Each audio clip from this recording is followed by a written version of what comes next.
අතුස්සන්න බාන්න සබස්ක්‍රයිබ් කරලා නැති අය අවංක අතුස්සන්. ඒ කියන්නේ පොලිස් ජීප් එකේ තියෙන ටුවක්කුව ඊළඟ වටේට ඉස්සල්ලා අපි රාජ්‍ය රාමනායක මහත්මයාට යන්න ඕනේ. එක්සත් ජාතික පක්ෂයේ රත්නපුර දේශපාලන මන්ත්‍රී සමාජ සේවා සුබ සාධන හා පශු සම්පත් සංවර්ධන නියෝජ්‍ය අමාත්‍ය රාජ්‍ය රාමනායක මහත්මයා. මං කියව එක හරිද නැද්ද කියලා? ඔබතුමා ඉතින් හිටිය මේ ආණ්ඩුව හින්දා ඔබතුමා තමයි හරියටම දන්නේ ගැන. Boring. නෑ දන්න කෙනේ මං කිව්ව ඔබ දැනගන්න මාත් එක්ක කුරුකුරල් බාර කතාව නෙවෙයි. නෑ මම කියන්නේ ඒ යාන්ත්‍රණයේ සියලු දේවල් වෙන වුණ විදිය ඒ කියන්නේ ඇත්තෙන්ම යුද්ධෙදි දෙස් විදෙස් වලින් සියලුම අපේ නාවික හමුදාවට යුද හමුදාවට සියලුම යාන්ත්‍රණයේ මෙකැනිසම් එක ලැබුණා. එතකොට ඒ දේවල් යොදාගත්තේ මේ ට්‍රාන්ස්පෝර්ටේෂන් වලට කුඩු.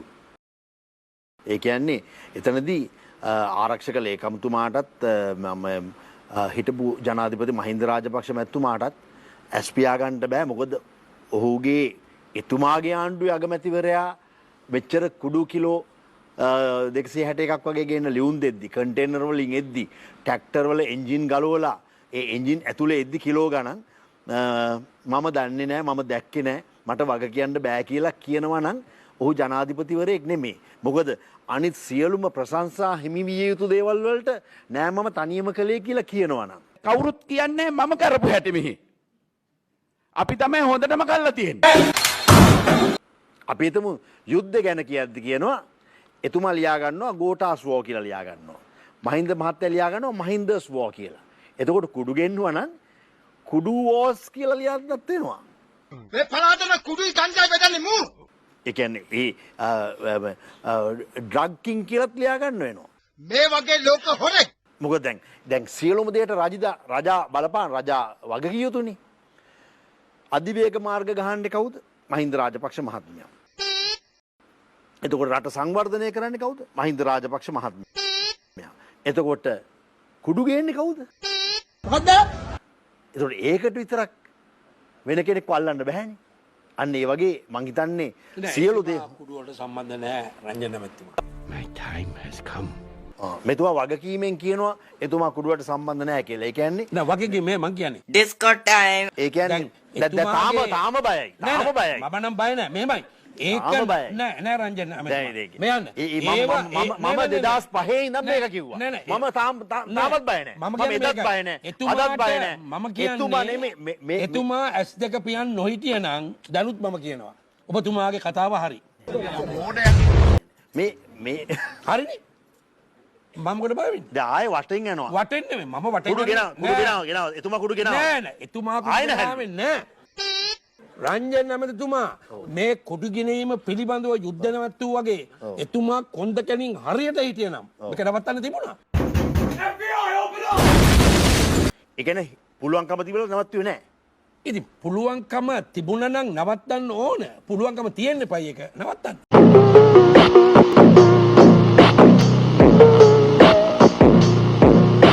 නෑ තිබිලා නැවැත්තුවේ නැද්ද? නෑ ඉතින් එතුමාට හැමදේම කරන්න ඔයා කිව්ව හැමදේම කරන්න පුළුවන්. ඇයි බැරි නවත්තන්න?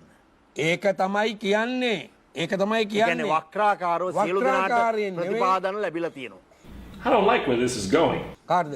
සියලු දෙනාට. නෑ ඒ කියන්නේ දැන් මම කියන්නේ මට අවස්ථාවක්. මගේ මූණ බලාගෙන කියන්නේ. නෑ කියන්නේ මම කියන්නේ නම දාන්න බෑ. දැන් හරි දැන් ජනාධිපතිතුමා ගෙනාවේ නැහැ කියලා ඔබතුමා පැහැදිලිව කියනවනේ. කවුද?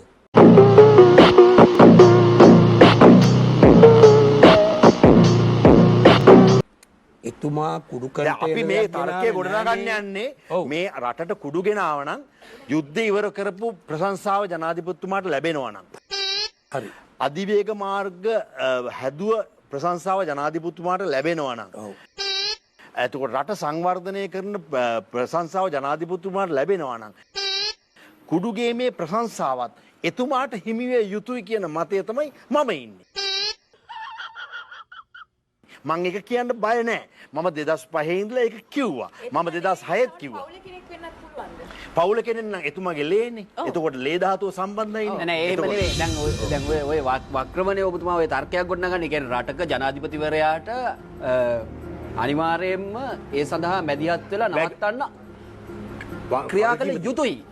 මුවා දුවන තීස පාන්න ඔව් හරි. එතුමාට ලක්ෂ 18ක් වැඩි ඡන්ද දීලා ඒ පදනමේ නේ ජනතාව ඔබතුමා කියන්නේ. එහෙම නැතු මේ නිකන් ඔය කියන පදනමේ නෙවෙයිනේ. නෑනේ මම සුදාගේ පදනමේ නෙවෙයිනේ. චන්දන ඒක කිව්වේ ඒක පැහැදිලි සමහර කරගන්න. විට නැත්නම් ඒක හරි නෑ. ගේන කෙනා කුඩු දකින්නේ නෑ මම කිව්වේ. හරි ඒක මම හරි. කිව්වේ නෑ නෑ නම ජනාධිපතිවරයාට Stop it. Get some help. කවුරුණත් ජනාධිපතිවරයා ඔහුට වගකීමක් තියෙනවා රටට කුඩු වෙන එක නවත්තන එකේ. 100% චන්දන මාධ්‍යවිද දැන් මෙතනට ගැහුවේ කවුද? ක්ලේමෝ බෝම්බ ගැහුවේ කවුද? අපි දැන් ඇවිදන් එද්දි පරණ කැමරා කුඩු කරලා තියෙනවානේ. අපි තමයි හොඳටම කල්ලා තියෙන්නේ. එතකොට අතිගරු ජනාධිපතිතුමයි ආරක්ෂක ලේකම්තුමයි ඒකට වගකිය යුතුයි. ඒකෙන් බේරෙන්නට බෑ. ඒක හරි. මොකද රාජ්‍ය ආරක්ෂාව සපයන පුද්ගලෙක්. හරි. රජයට ආරක්ෂාව සපයන ඒ කාලේ සිරසට ගිනි තියන්න බෑ. සියතට ගිනි තියන්න බෑ. එතකොට ඒ වගකීම එය වක්‍ර ඍජුවම ගන්නට ඕන. ඒකයි මම කියන්නේ. ඒකම පිළිගන්නවානේ මම ඉස්සෙල්ලා මෙතුමත් පිළිගන්නවා ඒක. ස්ථිර වශයෙන්. කියලා කියනවන්නේ මහින්ද රාජපක්ෂ මහත්මයා සම්බන්ධ නැහැ එතුමා කියලා. මට මේ කියන්නේ මේ රංජන මහත්මයා ඉස්සර මං කියන කහන්න. මම ආයෙ රීරෙකෝඩ් කරන්න රීප්ලේ කරන්න. දැන් ඔබ කිව්වද? අහන්න රංජන් කිව්වේ එතුමා කුඩු ගෙන්නවයි කියලා. ඔව්. මොකද්ද? මම තාම කියනවා. නෑ. නෑ, මං කියන්නේ දැන් කුඩු ගේ කියන්නේ දැන් කුඩු ගේනවා. දැන් මේ කුඩු ගේනවා. ඔව්. මේ කුඩු ගේනවා. ඔව්. මම ජනාධිපති මම අහක බලන් ඉන්නවා. එතකොට සම්බන්ධද නැද්ද? කුඩු ගෙනීමට නෙමෙයි සම්බන්ධ. මේ කුඩු ගේනවා. ඒ මම ජනාධිපති මම මෙහෙ බලන් ඉන්නවා. ඒ කියන කෙනා සම්බන්ධද නැද්ද? ඉන්න. ඒ කියන කෙනා කුඩු ගෙනාවා. ඒ කියන කෙනා කුඩු ගෙනාවා. ආගන්නකෝ. ඒ කියන්නේ ලංකාවට ඉන්නකෝ. එතුමාපත් උනේ 2005 ඉඳන් 2010 වන විට ලංකාව කුඩු කේන්ද්‍රස්ථානයේ බවට පත් වුණා. කිලෝ 261ක් ආව ට්‍රැක්ටර් වල ගෙනාව සෙර ගෙනාව කුඩු ගෙනාවා. එතුමා අහක බලන් හිටියා. මෙයා කියනවා සම්බන්ධ නැහැලු. මම කියන්නේ කුඩු ගැනීමට සම්බන්ධ නැහැ. කුඩු ගැනීම නවත්තන්න තිබුණා ඒ මහා බලයේ වැඩවල. ඒතකොට සම්බන්ධයි නේ කියන්නේ. ඔය ඒක තමයි කියන්නේ. මීට වැඩිය හොඳයි. බැම්මට නමුත් කුඩු ගෙනාවට සම්බන්ධ නෙවෙයි. කුඩු ගෙනාවේ නැහැ. කුඩු ගැනීම නවත්තන්න තිබුණා. නවත්තන්න තිබුණා නැවැත්තුවේ නැහැ ඒකින්ද සම්බන්ධයි. නෑ. එහෙම කුඩු ගැනීම නවත්තන්න අර තිබුණා. ගොයක් කොලේට නැවැත්තුවේ නැහැ. නැවැත්තුවේ නැහැ. සම්බන්ධයි. අර ගොයක් කොලේට මේ මුවා වෙලා වෙඩි තිබ්බා වගේ කතාවක් ඔය කියන්නේ. ඔව් අර කොල්නාඩි සිල්ලාගේ නේද? කොලිඩාරි සිල්ලා මහත්තයාට වැඩි නීතිඥයෙක් මෙතුමා. කවුද?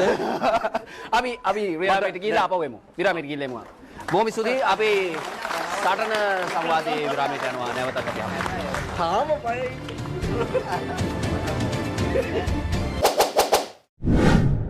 අතුසන්න බාන්න සබස්ක්‍රයිබ් කරලා නැති අය අවංක අතුස්සන්.